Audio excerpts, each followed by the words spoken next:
In any conflict, knowledge is power.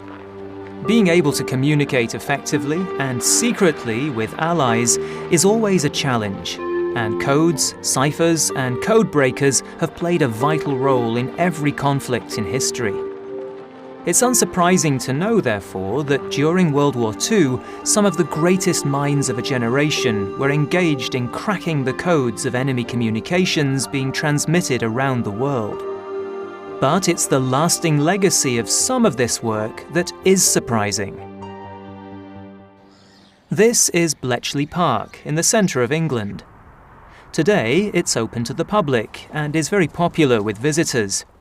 But during the Second World War, this was one of the most secretive places in the country, and the base of the government code and cipher school.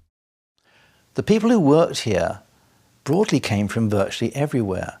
But more specifically, many of them came from the major universities. They had them on standby, and the idea was that they would come in for courses and that sort of thing. One of the earliest people approached will have been Alan Turing, who was freshly back from the USA, where he just spent 2 years at Princeton University. And the courses would generally be timed for the university vacations, so then they could still do their university work, but train as potential code breakers. This is the Enigma machine, the most famous wartime cipher machine in history. Using mechanical wheel settings to encrypt messages that were then sent via Morse code, the machine was first developed in Germany at the end of the First World War. At Bletchley Park, mathematicians Alan Turing and Gordon Welchman developed the bomb. This electromechanical device enabled the testing of all the possible settings of the Enigma machine to be done mechanically, in high volumes and quickly. By 1941, there were rooms full of these machines, standing nearly 2 meters tall and 2 meters wide. And whilst Alan Turing was the man who was an absolute genius in coming up with the technical ideas, it was Gordon Welchman who said we need to mechanize not just that bit, but the whole process overall, and have a complete production line for intelligence. And so Typex was designed. It was a bigger machine. It was a better machine than Enigma.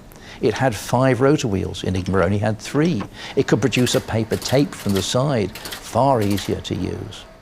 And so they took these Typex machines and they effectively reverse engineered them, and they made them as clones of Enigma. So having got the settings, the next machine you use now is the Typex machine to effectively type the message out. You put in the gobbledygook, and the tape on the side produces the German. The deciphered messages were sent between huts at Bletchley for translation and analysis, and then turned into intelligence reports. For security reasons, the huts were only known by their numbers, and no one spoke of the work they were doing inside their hut. The conditions here were, by modern office standards, rudimentary. I think there was a high degree of camaraderie. Lots of friends were made, but at the same time, overall and overriding was security. So your best friend could work in the next door office to you, but you wouldn't dream of talking to him or her about what they were doing.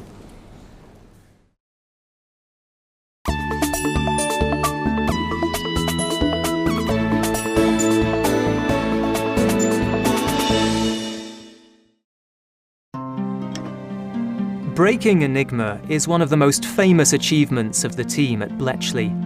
But it was the work done on another cipher machine, the Lorenz, that really laid the groundwork for modern-day computing. Some of the machines that were created to decipher Lorenz have been rebuilt and can be seen working to this day at the National Museum of Computing at Bletchley Park. Enigma machines were used in the field to create secure, everyday communications. But the Lorenz was a much more complex cipher machine, which was used for high-level strategic communications. British intelligence had no idea what the Lorenz machine looked like or how it worked. and knew that the intelligence value of breaking this code would be immense. And some of Bletchley's most brilliant minds were dedicated to the task. Bill Tutt was perhaps the most brilliant of them all. All Tutt needed was a simple mistake to be made by a Lorenz operator. In August 1941, test messages sent by the Germans setting up a new link between Vienna and Athens were intercepted. It was due to operator error that the message was sent twice. Both copies were received by Bletchley. Because of operator error, the copies were different, and the head of the military section, Colonel Tiltman, over a few days broke the message. Well, breaking one message sent twice is not the answer to the solution. So he then passed it to the research section and said, "This is what I've done so far, now tell me how the machine works." And they kicked it around for a couple of weeks. And then one day, Captain Jerry Morgan calls in Bill Tutt, hands him a sheaf of paper and gives him some really comprehensive instructions. See what you can do with this. And Tutt then took it away and over a period of a few weeks analysed the complete architecture of the machine. Tutt's feat was said to be the single biggest intellectual feat of the Second World War. With Tutt's plans, and the help of another great mathematician, Max Newman, the Heath-Robinson machine was built to find the settings for the Lorenz machines. The Heath-Robinson was an electronic machine, but required teleprint paper tapes to run simultaneously, one for input and one for output. The paper stretched and snapped, and the process was inefficient. Breaking the Lorenz messages still took weeks. Improvements needed to be made, and Tommy Flowers was the man to help. Flowers was an electronics engineer who worked for the post office. His genius was finding a way to replace the paper tape input with electronic valves. The end result of this innovation was Colossus, the world's first large-scale electronic digital computer. While extremely limited by modern-day standards, this was a monumental breakthrough and reduced the time taken to break Lorenz messages from weeks to hours. The sheer size of Colossus is incredible. By the end of the war, there were 10 Colossus machines at Bletchley, all being operated by female staff. And the intelligence gathered using these machines was absolutely pivotal in the war effort. So why don't more people know about Colossus and about the genius of Max Newman, Bill Tutt and Tommy Flowers?